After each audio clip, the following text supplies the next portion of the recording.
Hi all, today we will discuss about Ajax. Simply, Ajax stands for Asynchronous JavaScript and XML. Ajax is an abbreviation for Asynchronous JavaScript and XML. Right. It can send and receive information in various formats including JSON, XML, HTML and text files. Nutshell, it is the use of XML HTTP request object to communicate with the servers. Here is the figure Ajax, then a browser server. User interface is there in the browser. Okay. And here is the server. Then the HTTP requests are sent by the browser through Ajax towards the server. The server script will check it with the database, and again the response will be transferred towards the client through Ajax. Right, here is the figure. Okay, so Ajax stands for Asynchronous JavaScript and XML. In between asynchronous, what is JavaScript client side scripting use in the language. XML extensible markup language. Asynchronous means it is not synchronous. That is synchronous is a continuous process. Asynchronous is a condition process. Asynchronous is an important example. If we hotel, hotel. Right?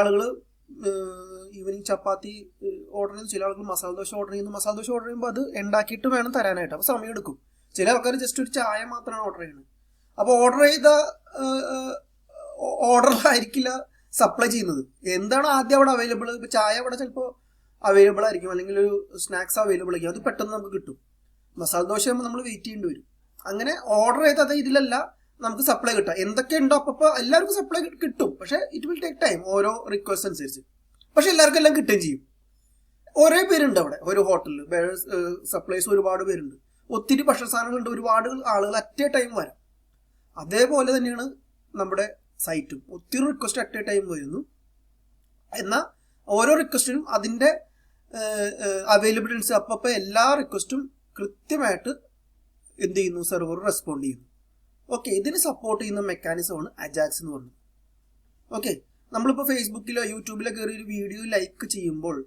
എന്ത് സംഭവിക്കുന്നു ആ like ഒന്ന് അപ്പം തന്നെ ഡൈനാമിക്കായിട്ട് വർദ്ധിക്കുകയാണ് അല്ലേ അതല്ലാതെ അപ്പോൾ അവിടെ വീണ്ടും എന്താ പറയുക വീണ്ടും ആ പേജ് മുകളിലേക്ക് പോയി അങ്ങനെ എന്തെങ്കിലും സംഭവിച്ചിരുന്നെങ്കിൽ എന്ത് പറ്റും യൂസർ ഇൻട്രാക്ടിവിറ്റി പോവും സൈറ്റിൻ്റെ റൈറ്റ് ഇത് നമ്മൾ ഒരു ഫേസ്ബുക്ക് ഒരു പോസ്റ്റർ കണ്ടു നമ്മൾ ലൈക്ക് ചെയ്തു അപ്പൊ തന്നെ സഡൻലി അവിടെ 10 ലൈക്ക് ഉണ്ട് നമ്മൾ ലൈക്ക് ചെയ്യുമ്പോൾ എന്താ അത് 11 ആവും നമ്മുടെ അടക്കം യു എന്ന് പറഞ്ഞ് നമ്മുടെ കൂടി വരും ഓക്കെ യൂട്യൂബ് നമ്മൾ ലൈക്ക് ചെയ്യുമ്പോൾ അപ്പൊ തന്നെ ലൈക്ക് അവിടെ ഇൻക്രീസ് ചെയ്യുന്നത് ഡൈനാമിക് ആയിട്ട് അപ്പൊ തന്നെ എന്ത് സംഭവിക്കുന്നു ലൈക്കിന്റെ ഇതിലേക്ക് റിക്വസ്റ്റ് സെർവറിലേക്ക് പോകുന്നു സെർവർ ആക്സെപ്റ്റ് ചെയ്യുന്നു അപ്പൊ തന്നെ വിത്തിൻ സെക്കൻഡ്സ് അല്ല സെക്കൻഡിന്റെ ചെറിയൊരു അംശത്തിൽ അവിടെ ഇൻക്രീസ് നടക്കുന്നു ഇതാണ് വെബില് റിയൽ ടൈം ആപ്ലിക്കേഷൻ എന്ന് ഇത് സംഭവിക്കുന്നത് അവിടെ അജാക്സ് ഉള്ളതുകൊണ്ട് ഓക്കെ റൈറ്റ് അപ്പൊ പേജ് റിഫ്രഷ് ചെയ്യാതെ പുതിയ പേജ് വീണ്ടും ലോഗിൻ ചോദിക്കാതെ ഒന്നും ചെയ്യാതെ നമുക്ക് കൃത്യമായിട്ട് ആ സെർവറിൽ പോയിട്ട് നമ്മൾ കൊടുത്ത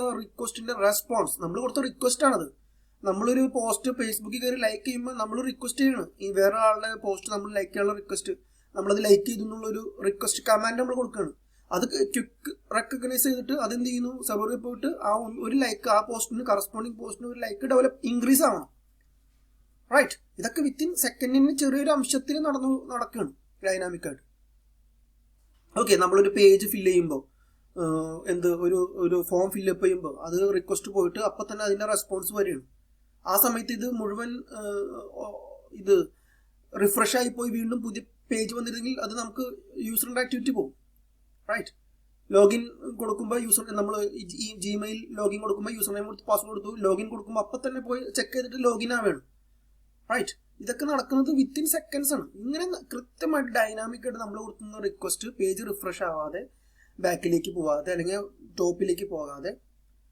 നമ്മൾ താഴേക്ക് ഫേസ്ബുക്ക് ഒരുപാട് താഴേക്ക് പോയിട്ട് ലൈക്ക് കൊടുത്തു, വീണ്ടും ലൈക്ക് കൊടുക്കുമ്പോൾ വീണ്ടും റിഫ്രഷ് ചെയ്ത് അത് മുകളിലേക്ക് പോയി കഴിഞ്ഞാൽ എന്ത് സംഭവിക്കും? വീണ്ടും നമ്മൾ താഴേക്ക് വരേണ്ടി വരും. ഇതൊന്നും സംഭവിക്കാതെ ഡൈനാമിക് ഇട്ട് അവിടെ നിന്നുകൊണ്ട് തന്നെ ആ റിക്വസ്റ്റിന് റെസ്പോണ്ട് സൊല്യൂഷൻ, അല്ലെങ്കിൽ ആ റിക്വസ്റ്റിന് സൊല്യൂഷൻ എന്ന് നമുക്ക് പറയാം, in the form of response. അത് അപ്പോൾ ചെയ്യുന്ന ആ പ്രോസസ്സിനെ ഹെൽപ്പ് ചെയ്യുന്ന മെക്കാനിസമാണ് അജാക്സ് എന്ന് പറയുന്നത്. Where is the another figure, the interaction between the browser or the client and the server, right? Through the internet, right? Request send ചെയ്യുന്നു, server അത് process ചെയ്യുന്നു, then towards the browser again അത് resend ചെയ്യുന്നു. ഇതിനെ support ചെയ്യുന്ന mechanism ആണ് Ajax എന്ന് പറയുന്നത്. ഓക്കെ, എന്താണ് അജാക്സ് എന്ന് വെച്ച് കഴിഞ്ഞാൽ asynchronous JavaScript and XML. Okay, asynchronous JavaScript and XML. Asynchronous എന്ന് പറഞ്ഞ വാക്കാണ് നമ്മൾ സാധാരണ ഇലക്ട്രോണിക്സിലും IT-ലും യൂസ് ചെയ്യുന്ന വാക്കാണ് asynchronous, opposite to synchronous. Okay, അത് വേറൊന്നുമല്ല, എത്ര റിക്വസ്റ്റുകൾ വരാം, ആ റിക്വസ്റ്റിനനുസരിച്ച് അതിന്റെ എന്താണോ ആ റിക്വസ്റ്റിന്റെ കണ്ടന്റ് അതനുസരിച്ച് പ്രോസസ് ചെയ്തിട്ട് ചിലപ്പോൾ, അതായത് ആദ്യം കൊടുത്ത റിക്വസ്റ്റ് ആവണമെന്നില്ല. ഇപ്പോൾ റിക്വസ്റ്റ് 1 കൊടുത്തു, റിക്വസ്റ്റ് 1 2 3 4 5 6 7 8 9 10 റിക്വസ്റ്റ് പോയി ക്ലയന്റിന് അറ്റ് എ ടൈം സെർവറിലേക്ക്. ചിലപ്പോൾ ഫസ്റ്റ് പ്രോസസ് ചെയ്ത് ഏറ്റവും എളുപ്പമുള്ള റിക്വസ്റ്റ് 7 ആയിരിക്കും റെസ്പോണ്ട് ചെയ്യുക, പിന്നെ റിക്വസ്റ്റ് 9, പിന്നെ റിക്വസ്റ്റ് 2, പിന്നെ റിക്വസ്റ്റ് 5, അങ്ങനെ ഓരോന്നും റെസ്പോണ്ട് ചെയ്യും എല്ലാം അപ്പം. പക്ഷെ according to the content of the request response will be activated. Okay, ആ പ്രോസസ്സാണ് അജാക്സ് ചെയ്യുന്നത്. അതുകൊണ്ടാണ് അതിന് അസിൻക്രണസ് എന്ന് പറയുന്നത്, നോട്ട് സിൻക്രണസ്. ഓക്കെ, എന്തിനാണ് അജാക്സ് എന്ന് വെച്ചാൽ ഒറ്റ സെന്റൻസ് ഉള്ളൂ പറയുന്നത്. Ajax is asynchronous JavaScript and XML. Why Ajax? The main purpose of Ajax is to improve the speed, performance and usability of the web application. ഈ പറഞ്ഞത് നമുക്ക് മനസ്സിലായി. നമുക്ക് എന്ത് ഡിഫൈൻ ചെയ്യാം?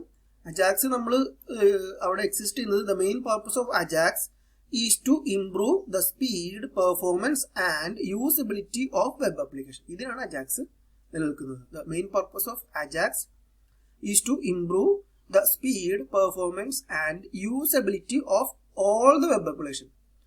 ഈ സ്പീഡും പെർഫോമൻസും യൂസബിലിറ്റിയും ഇൻക്രീസ് ചെയ്യാൻ വേണ്ടിയിട്ടാണ് അജാക്സ് എക്സിസ്റ്റ് ചെയ്യുന്നത്. Okay, right. Then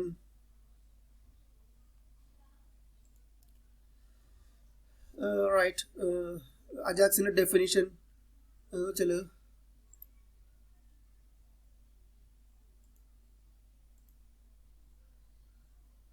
Ajax is a set of web development techniques that uses various web technologies on the client side to create asynchronous web applications. Okay, Ajax is a set of web applications. Here it is.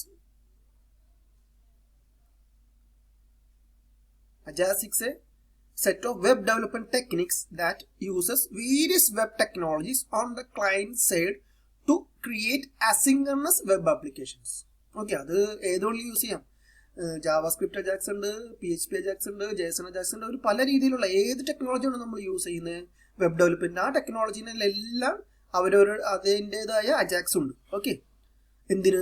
ഈ കൃത്യമായിട്ടുള്ള asynchronous ആയിട്ടുള്ള web application, വളരെ asynchronous ആയിട്ടുള്ള web applications ചെയ്യാനായിട്ട് there exists Ajax. Okay, with Ajax, web application can send and retrieve data from a server asynchronously without interfering with the display and behavior of the existing page.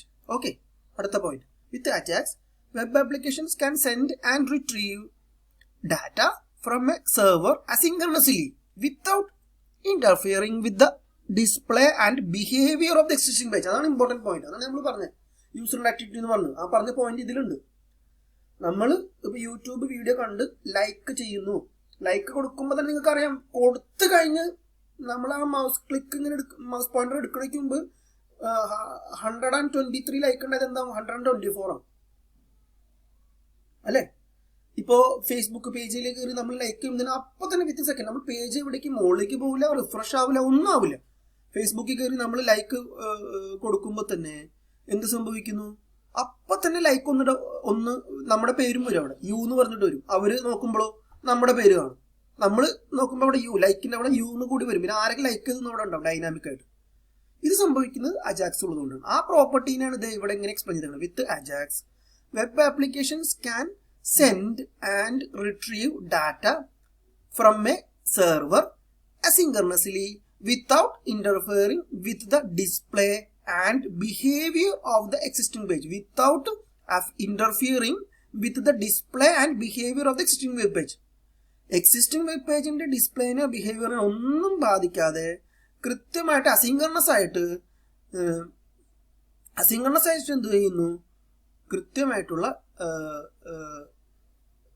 Web applications send ചെയ്യുന്നു, retrieve ചെയ്യുന്നു, request and response കൃത്യമായിട്ട് നടക്കും.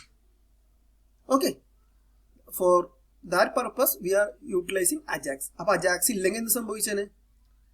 ഇപ്പൊ നമ്മൾ ഫേസ്ബുക്കിൽ കയറി ഒരു like കൊടുത്തു കഴിയുമ്പോൾ ആ ലൈക്ക് പോയിട്ട് നമ്മൾ എന്ത് സംഭവിക്കുന്നു, കുറേ സമയം എടുക്കുന്നു ആ ലൈക്ക് ഒന്ന് ഇൻക്രീസ് ആവാനായിട്ട്. ചിലപ്പോൾ എന്ത് സംഭവിക്കുന്നു, പേജ് മുകളിലേക്ക്, ഹോം പേജിലേക്ക് പോകുന്നു, ഏറ്റവും മുകളിലേക്ക് പോകുന്നു. അപ്പോൾ നമ്മൾ എന്ത് സംഭവിക്കുന്നു, വീണ്ടും താഴേക്ക് സ്ക്രോൾ ഔട്ട് ചെയ്തിട്ട് ആ പോസ്റ്റിലേക്ക് വരണം. അങ്ങനെയൊക്കെ സംഭവിക്കുന്നു. അല്ലെങ്കിൽ വീണ്ടും ലോഗിൻ ചെയ്യാനായിട്ട്, ലൈക്ക് കൊടുക്കാനായിട്ട് വീണ്ടും ലോഗിൻ ചെയ്യാൻ, നിങ്ങൾ യൂസർ അതിനോട് ചെക്ക് ആയിട്ട് വീണ്ടും ലോഗിൻ ചെയ്യാനുള്ള ഒരു ഓപ്ഷൻ കൂടെ എന്ത് സംഭവിക്കുന്നു, ഇത് ഈ സൈറ്റ് ആരും അധികം പേര് യൂസ് ചെയ്യില്ല. കാരണം യൂസർ ഇന്ററാക്റ്റീവ് പോകും. നമ്മൾ എന്തുകൊണ്ടാണ് ഇത് ഇന്ററാക്റ്റീവ് ആവുന്നത്? നമ്മൾ യൂട്യൂബ് വീഡിയോ കൊണ്ട് ലൈക്ക് കൊടുക്കുമ്പോൾ തന്നെ വിത്തിൻ സെക്കൻഡ്സ് അവിടെ ലൈക്ക് വരണം, അടുത്ത വീഡിയോ നോക്കി. അങ്ങനെ അത്രയും, അതിനാണ് യൂസർ ഇന്ററാക്റ്റീവ് എന്ന് പറഞ്ഞത്. അത്രയും ഡൈനാമിക് ആണ് ഇത്. ഇത് എനേബിൾ ചെയ്യിക്കാൻ ഉള്ള കാരണം, ഈ ഫെസിലിറ്റി വരാൻ കാരണം അജാക്സ് ആണ്. ഓക്കെ, ഈ ഫെസിലിറ്റി വരാൻ കാരണം അജാക്സ് ആണ്. Ajax stands for Asynchronous JavaScript and XML. In a nutshell, it is the use of the XML HTTP request object to communicate with servers. Okay. It can send and receive information in various formats, including JSON, XML, HTML, and text files. Okay. ഏത് format വേണമെങ്കിലും നമുക്ക് use ചെയ്യാം. Okay, right. And why do we use Ajax? Making asynchronous calls. Okay, Ajax allows you to make asynchronous calls to web server. This allows the client browser to avoid waiting for all data to arrive before allowing the user to act once more. Okay, എന്ത് സംഭവിക്കുന്നു, speed increase ആവുന്നു. ക്ലയന്റിന് wait ചെയ്യേണ്ട കാര്യമില്ല. ഒരു കൊടുക്കുമ്പോഴേക്കും wait ചെയ്യാൻ തന്നെ within time response വരുന്നു. ആ റിക്വസ്റ്റുകളാണ് പോകണം അപ്പോൾ ലൈവായിട്ട്. ആ പേജിന്റെ ഡിസ്പ്ലേയിലേക്കോ ഇതിലേക്കോ ഒന്നും ചേഞ്ചസ് വരുന്നില്ല. ഡിസ്പ്ലേക്ക് ചേഞ്ച് വരില്ല, ബിഹേവിയറിന് ചേഞ്ച് വരില്ല. ബിഹേവിയർ വെച്ചാൽ അത് അങ്ങനെ തന്നെ നിൽക്കും. നമ്മൾ കണ്ട അറിയാലോ, യൂട്യൂബിൽ ലൈക്ക് കൊടുക്കുമ്പോൾ അപ്പം തന്നെ ലൈവായിട്ട് ഒന്ന് ഇൻക്രീസ് ആവാണ്. Right. Then what is the result? The main purpose of Ajax is to improve the speed, performance and usability of web application. എന്തിനാണ് Ajax? The main purpose of Ajax is to improve. ഇതിന്റെ result എന്താ? Improve ആവുന്നു. എന്ത്? Speed improve ആവുന്നു, വെബ്സൈറ്റുകളുടെ performance improve ആവുന്നു, and usability, user interactive ആവുന്നു web applications. അതിനു വേണ്ടിയിട്ടാണ് നമ്മൾ അജാക്സ് യൂസ് ചെയ്യുന്നത്. Right. So Ajax is simply stands for Asynchronous JavaScript and XML. Asynchronous JavaScript and XML. The main purpose of Ajax is to improve the speed, performance and usability of web applications. Okay, ഈ രണ്ട് ഫിഗറുകളും important ആണ്. Right. Ajax generally exist ചെയ്യുന്ന നമുക്ക് ക്ലയന്റിലാന്ന് പറയാം. Okay, ഉണ്ടോ ഈ figure, user interface. ഇവിടെ നിന്ന് ക്ലയന്റ് റിക്വസ്റ്റ് അയക്കുന്നു through the Ajax. The HTTP request will be forwarded towards the server. The server will process the request and the response will be redirected towards the client. Okay. All the processes are handled by the Ajax. Okay. So hereby I am concluding the topic Ajax.